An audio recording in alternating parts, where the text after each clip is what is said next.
Take care of it. No one will know. Hello, everybody.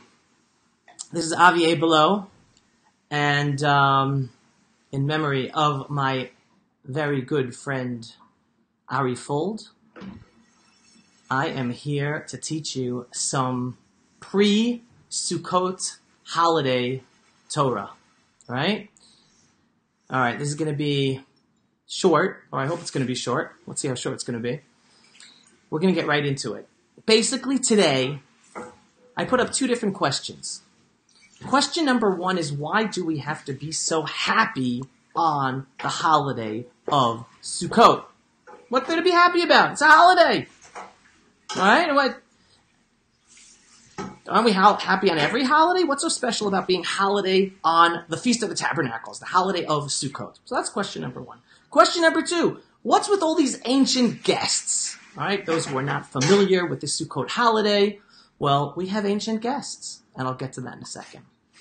All right, and finally, Chag Sameach, everybody as you're coming in, Chag Sameach, Joey, Chag Sameach, Susan, hello, everyone, thank you so much for being here. And please, in memory of Ari, share this Torah, share these holiday messages for others so as many people as possible can enjoy. So first of all, before I get into delving into the questions, and then the final question is, how are we supposed to be happy knowing that just a week ago today, Ari was murdered. A horrible tragedy on a personal level, on a communal level for us, on a Jewish people level, on an Israel level, and then those who know, even who are not Jewish or in Israel, but you knew Ari, on your personal level as well. It's a big tragedy. So first of all, for those of you who can see our beautiful sukkah, our beautiful hut, booth, I will show it to you. If you can't see it, well, one of the cameras can see it right here. And then I'll bring you the other camera. Here, let's go, other camera. And then we'll get set up. Let's see, other camera. There we go. Can you see our booth there? That is our sukkah here in the Judean Hills. I don't know if you can see the actual Judean Hills part.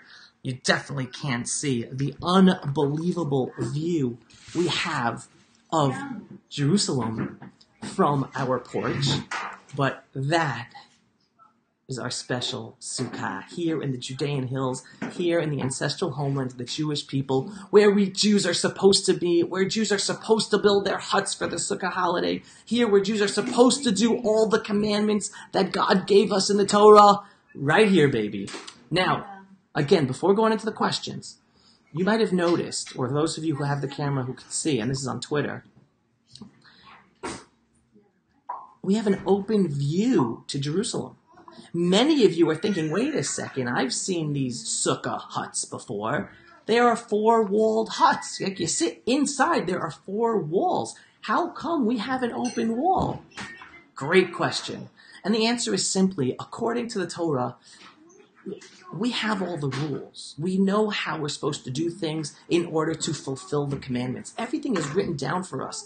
These are laws back from the days of Moses and that have been developed by the rabbis over the centuries, understanding what Moses learned from God. And believe it or not, the actual commandment to sit in a hut, to sit in a sukkah on the holiday of Sukkot, does not mean that we must have four walls. Believe it or not, you want to say hi? Believe it or not, it only has to be like two walls plus a part of a third wall. As long as you build your hut, again, I'm a traditional Jew, try to live my life according to the laws, to the commandments, as commanded by me to be a good Jew. Someone just popped his head in again. So I have to follow the laws. And the law is that in order for a sukkah to be kosher, in order for it to be according to the law, according to the Torah, it needs two walls and a little bit of a third wall. Well, we have that. We have three walls. We're allowed to have three walls, and we have the covering on top, the schach. And because we have such an amazing view, we build our sukkah in a way that we can see Jerusalem when we're sitting in our sukkah. So we are fulfilling the law. We're fulfilling according to the way the Torah tells us. And we get to sit here, whether in the daytime for lunch or tonight for dinner, under the sky, under the stars, and see the lights of Jerusalem in the distance from our sukkah. So I cannot tell you how blessed I am, how blessed we are to be able to live in a generation where we can build our sukkot here in the Holy Land, where we are living, and personally to be blessed to be able to have my sukkah overlooking Jerusalem, where I see the central point of the Jewish people, the central point of our existence, the Temple Mount that unifies us all as humanity, that unifies the Jewish people. I get to see it from my sukkah. Totally blessed. Totally, totally blessed. All right? And all of us, we're living in a blessed generation. The fact that the Jews are back in our homeland, whether you're Jewish or not, we are all blessed to be living in this generation. All right, so let's go into it. Why? Why happiness on the holiday of Sukkot? Now, obviously, we're supposed to be happy all the time. There's a famous Jewish saying, "Mitzvah gdola liot besimcha tamid," right? Mitzvah gdola. It is a big commandment. It is a big mitzvah, a big commandment to always be happy. Liot besimcha tamid, to always be happy. Okay, so that's a principle of the Jewish people, that we are commanded to always be happy, whether it's a holiday or it's not a holiday. And when it's Shabbat, the Sabbath, we're obviously supposed to be happy with the holiness of the Sabbath. When we have any holiday, we're supposed to be happy. What's the difference with the holiday of Sukkot? The holiday of Sukkot actually has its own special commandment. The Torah tells us, "V'samachta b'chagecha v'hayita ach sameach." V'samachta b'chagecha. You should be happy on your holiday, and it's talking about the Sukkot holiday. You should be happy on the Sukkot holiday. V'hayita ach sameach. And you should be only happy. This commandment of being happy specifically on the holiday of Sukkot does not apply to any of the other holidays, even though I just told you that the Jewish people, the Torah, give us this principle that we're always supposed to be happy. It is a commandment to always be happy. So even though we're always supposed to be happy, what's so special about Sukkot that we have an extra commandment, an extra mitzvah, that we must be happy on this holiday? V'samachta b'chagecha v'hayita ach sameach. We have to be only happy. We have to make sure we are happy. What's so special about the holiday of Sukkot that we must be happy, this extra mitzvah? And believe it or not, it's very simple. It's because this is the one holiday that we have the most mitzvot. We have the most commandments we're supposed to fulfill. Some holidays we have one mitzvah, or just we have the regular mitzvot. Sukkot, we have the 4 species. We have, here we go. We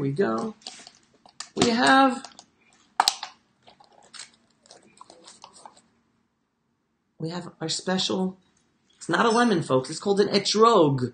We have a special fruit that we're supposed to have specifically on the holiday of Sukkot, and it's supposed to be beautiful. And it's supposed to be beautiful to you, and I love yellow ones. There are also green ones. I love yellow ones. I picked this one. It is beautiful. It makes me happy. That's why I chose it. Right? So we have this.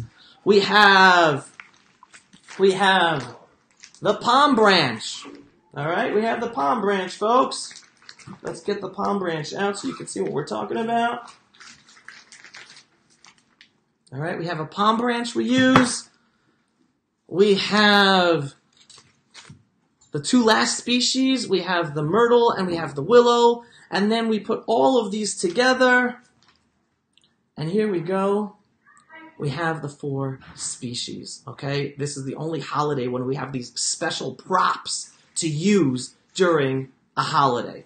All right, we'll put these down for a second. We'll come back to them in a minute. All right? And obviously we have the sukkah, the hut we are supposed to live in for 7 days. And there are additional mitzvot, additional commandments, not just those that are special for this holiday.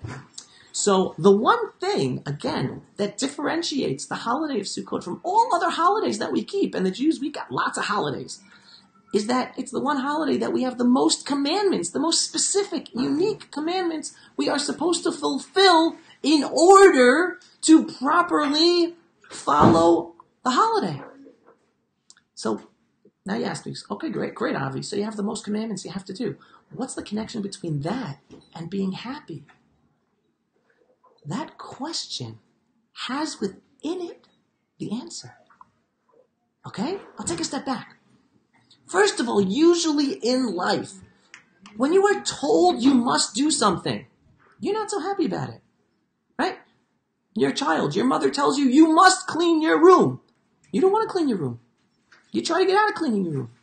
But your mother makes you clean your room. Or your father makes you clean your room. You're not happy about it, but you have to do it. Your mother or father tell you, you must clean your room. At work, your boss tells you, you have to do this. Fill out this spreadsheet.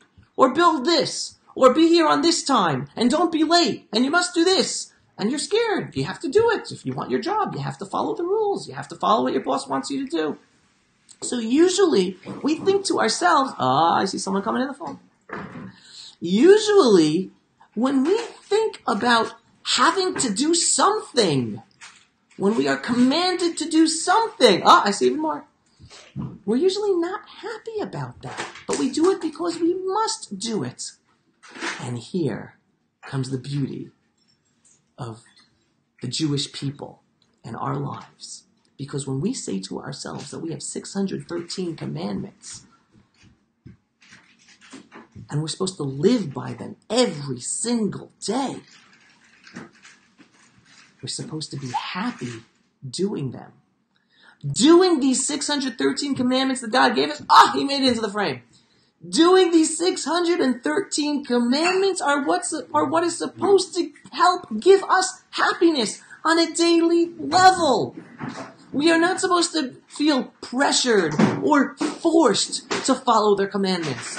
We are supposed to do the commandments because we want to do the commandments, because we want to follow God's words, because we want to follow the lifestyle that God gave over to the Jewish people. That is supposed to make us happy. That is what made Ari happy. Ari was a man of Torah. Ari was a man, he was happy in everything he did. Every commandment he did, he was excited about. He wanted to do it. He wanted to get other people excited about following the laws of the Torah. That's exactly what Ari's personality was, being happy in following God's laws for the Jewish people. Because for the Jewish people, the laws aren't supposed to be something that we only do because we have to. No! For the Jewish people, the laws are supposed to be something that we do because we want to do them, and we become happier people by doing them. And therefore we come to the holiday of Sukkot, the holiday with the most laws, with the 4 species, with our hut, our sukkah, and many others, more than any other holiday. Why are we supposed to be so happy? Because we have to do all of these special mitzvot. We have to do all these special mitzvot. We're not supposed to feel bad about it. We're not supposed to complain about it. We are supposed to be happy about it. All right? And therefore, bringing it all together. Again, only happy. During this holiday, we're supposed to be happy. Only happy. Why? We're supposed to be happy we're doing all these mitzvot. Okay. Now let's get back to the 4 species. And the 4 species is going to help us answer the question of why do we have these ancient guests. Okay? Because for those of you who are not familiar with the Sukkot holiday, we're supposed to live in our sukkah, we're supposed to live in our hut, eat all our meals there, eat there, hang out there, play games there, read books there, even sleep there if the weather works out, depending where you live in the world.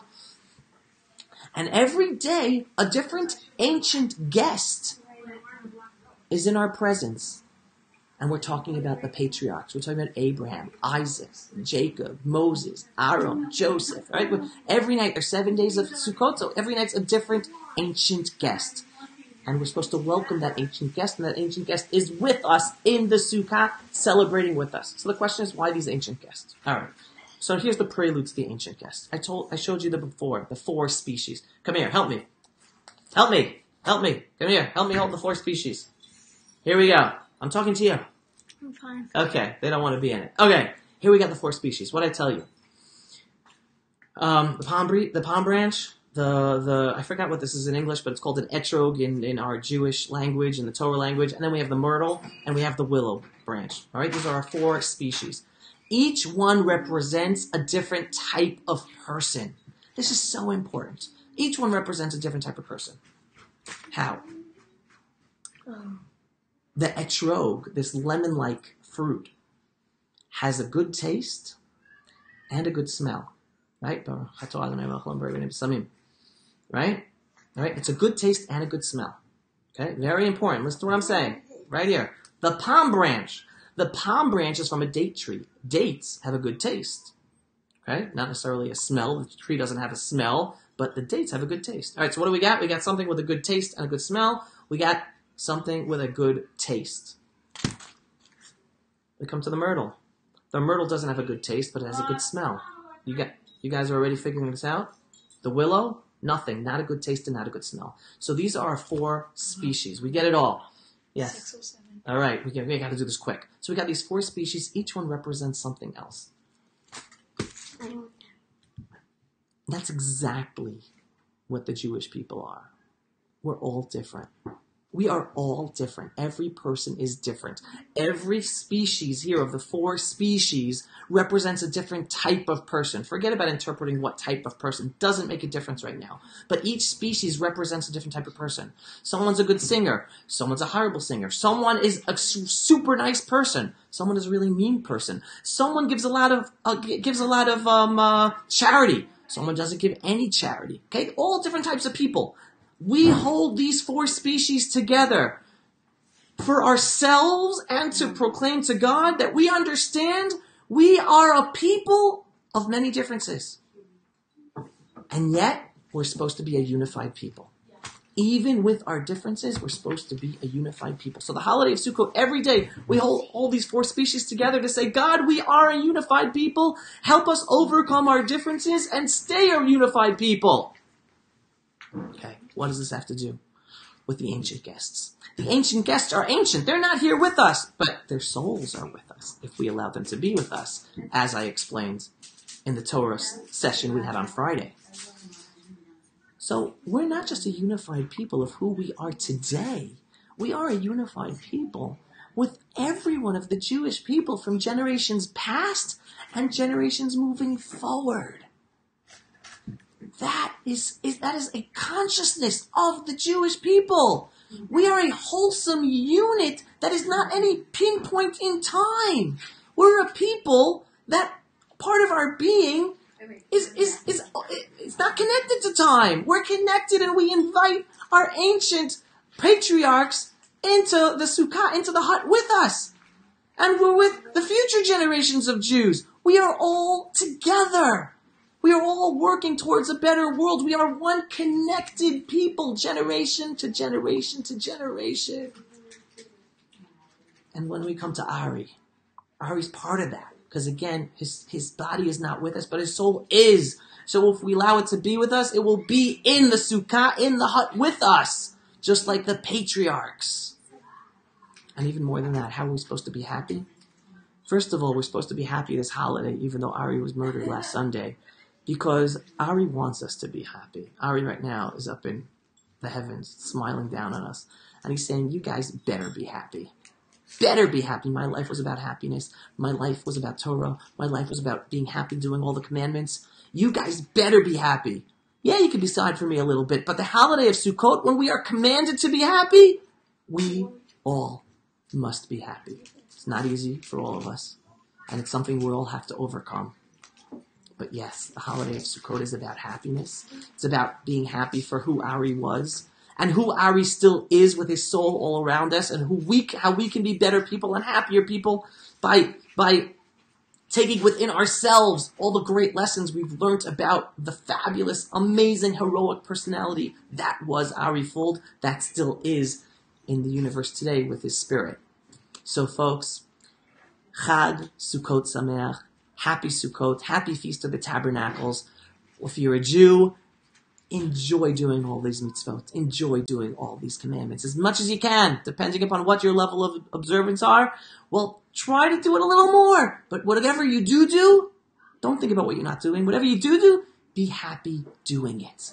And all of you who are not Jewish and do not celebrate the holiday of Sukkot, well, believe it or not, The holiday of Sukkot is the Feast of the Tabernacles, and this is the holiday that God tells us that all the nations of the world will come upon Jerusalem, will come up to the Holy Mount, to all be together. So think about doing that as well.